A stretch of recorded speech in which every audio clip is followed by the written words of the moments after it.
Welcome inside the ACU TV studio for today's ACU Optimist News segment. I'm Owen Simpson alongside Emily Schaefer. Well, good news for students. Financial assistance is on the way. Over $1.5 million is expected to be delivered to students this spring.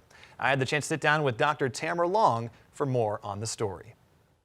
ACU recently received $4.6 million in CARES funding from the most recent federal stimulus bill, and at least $1.5 million will be exclusively for student aid.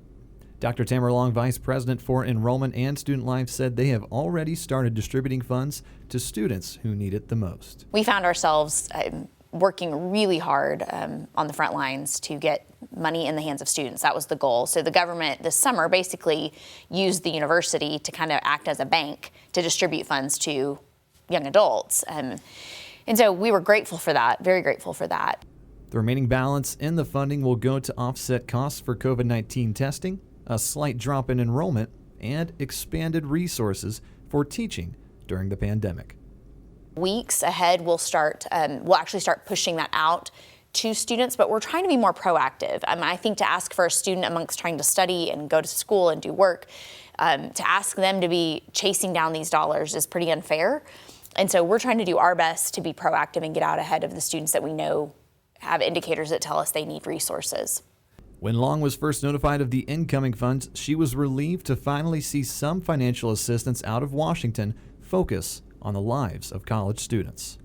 It's exciting, and there's a level of relief to it in terms of knowing there's some aid coming to our students. You know, most of the funding that's been coming out of Washington has been to businesses and to, you know, the more adult worker, right, that's not in college. But college students, and a lot of our college students, are putting themselves through college, not without help. Often many students have the help of parents and grandparents or aunts and uncles, but they're still paying for car insurance or a car payment. They're paying their own rent. We have many that pay their own part of tuition. And so there have not been, without the CARES Act, direct channels to which that type of working American citizen can get access to resources.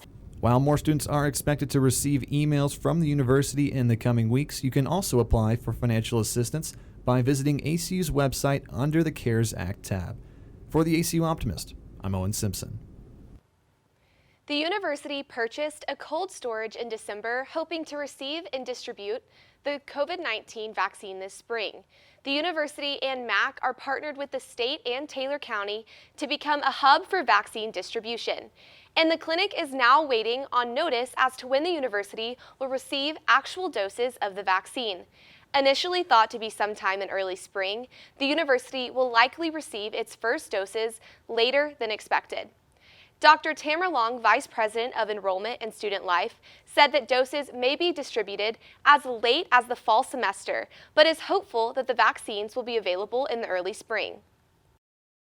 So we purchased the ultra cold storage knowing we wanted to be able to store and keep the vaccine, and in some ways looking forward to next fall and summer, more so than even this current semester, but hopeful for this semester to be able to help take care of our community. The university advises students to talk to a medical professional if they are unsure or thinking about receiving the COVID-19 vaccine.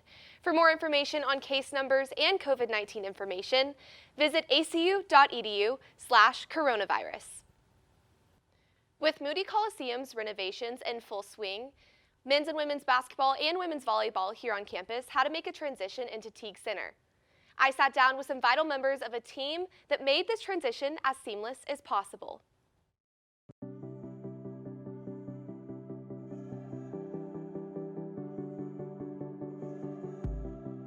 We were talking about the potential of a Moody renovation and the possibility of it being fast-tracked because of certain situations and COVID as well. And we started kicking around, can we play at McMurray? Can we play at Hardin-Simmons?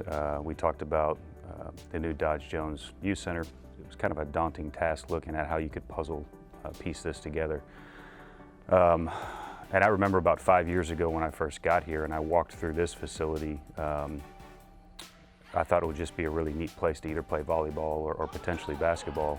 As a former player and as a former coach, it's very important to have your home. a place where your guys and your girls can come shoot around in between classes on weekends, and you just wouldn't have that at another facility, at a neutral site. You know, logistics and coordinating with them, and then also you throw in COVID-19 and restrictions on other campuses and what you are allowed to do and not allowed to do. And so the idea of being able to have our own place and have control of that place was really appealing to us.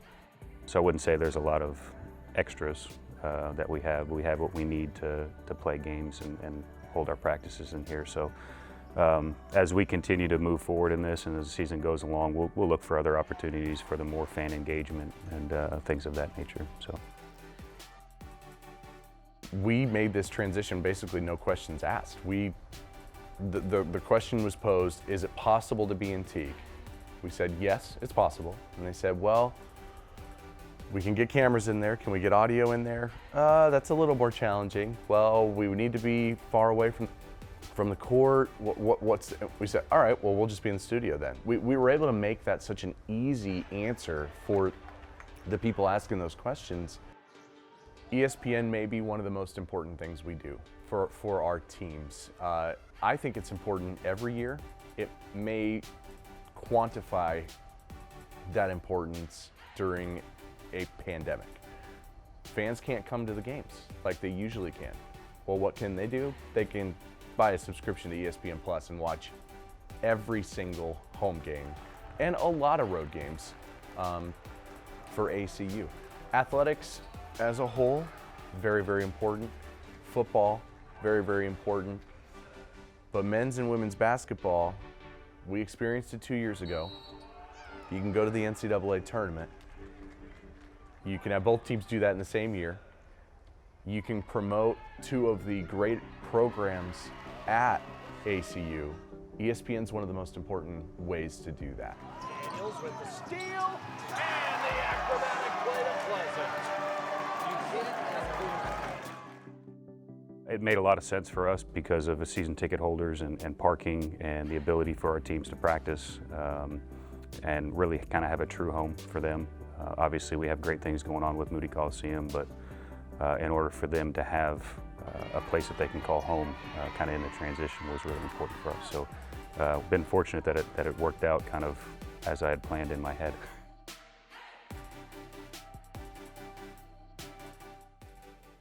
Up next is our sports segment, including the men and women's doubleheader Wednesday night against Stephen F. Austin. Stay with us. We'll be right back.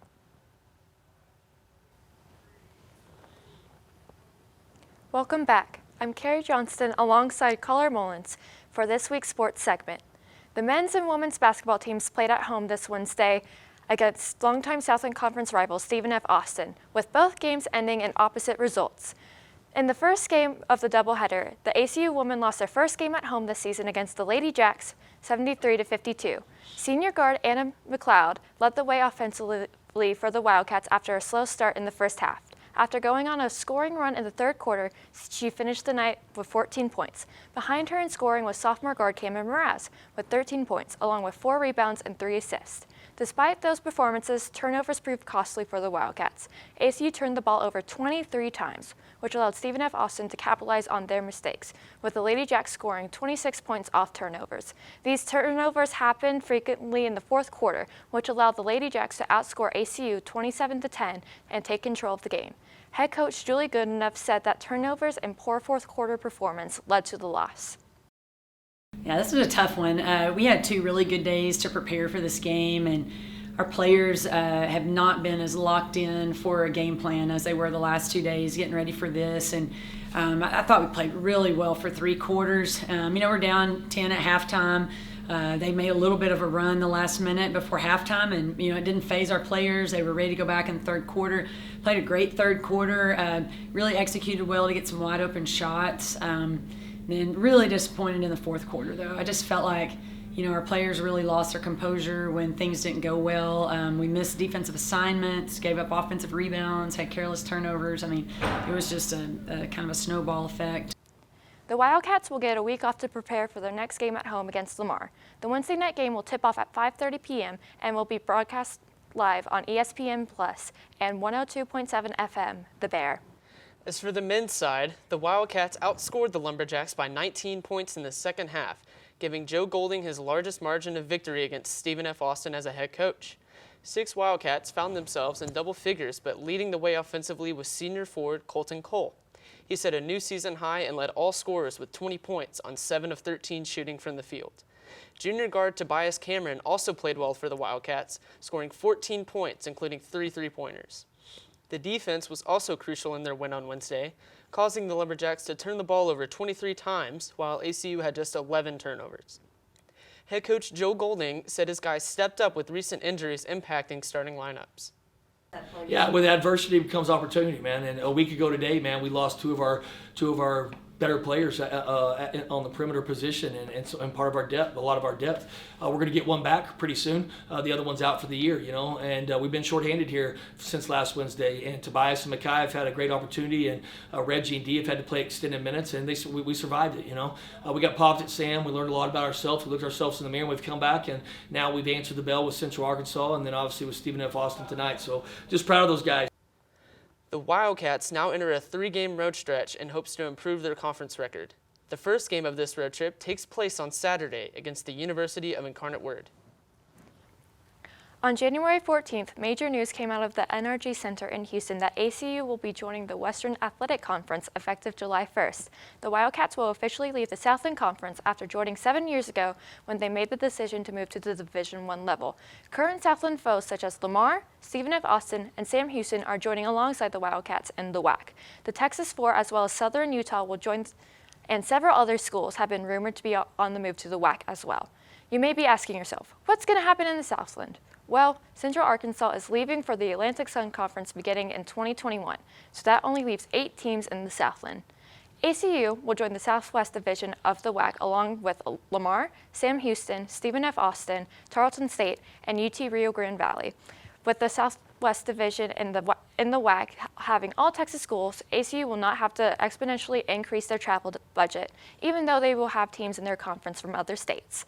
The new West Division consists of current WAC schools such as California Baptist, Dixie State, Grand Canyon, New Mexico State, Seattle, and Utah Valley, as well as the new member, Southern Utah. WAC teams have won 32 men's Division I national championships, and 18 women's teams have won Division I titles representing the WAC. Football hasn't been played in the WAC since 2012 because they did not have over 6 football schools. However, with the additions pushing the conference to 7 football members, the WAC can now send 2 programs to the FCS playoffs. Football in the WAC will be fully back in the conference by 2022 when Southern Utah joins. The Wildcats played their 100th season of football this fall and will start it all off in a brand new conference. The Wildcats soccer season begins once again on February 5th, having only played 5 games this past fall. The Wildcats restart their season at West Texas A&M, who were 10-8 last season but 6-2 at home. The Wildcats are led by senior forward Christina Arteaga, who scored 30 goals and 12 assists in 66 matches across her whole career as a Wildcat. Last season, the Wildcats lost in the Southland Conference Tournament quarterfinals 2-1 against McNeese. This season, the Wildcats hope to bounce back after starting 2-2-1 in the fall. The Wildcats returned 7 juniors for their senior seasons. Head coach Casey Wilson hopes to repeat the 2018 season that saw the Wildcats win the Southland Conference Tournament, but eventually lose 2-0 to the Baylor Bears in the opening round of the NCAA tournament. Wilson enters his 14th season as head coach for the Wildcats and is the only head coach this program has had.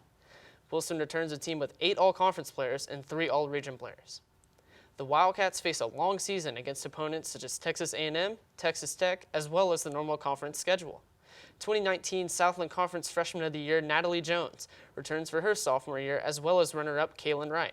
Wilson has a solid mix of veterans and underclassmen that will hopefully earn a berth to the NCAA tournament. That's all the time we have for today. Thank you for tuning in to this year's first Optimist Show. Have a great day.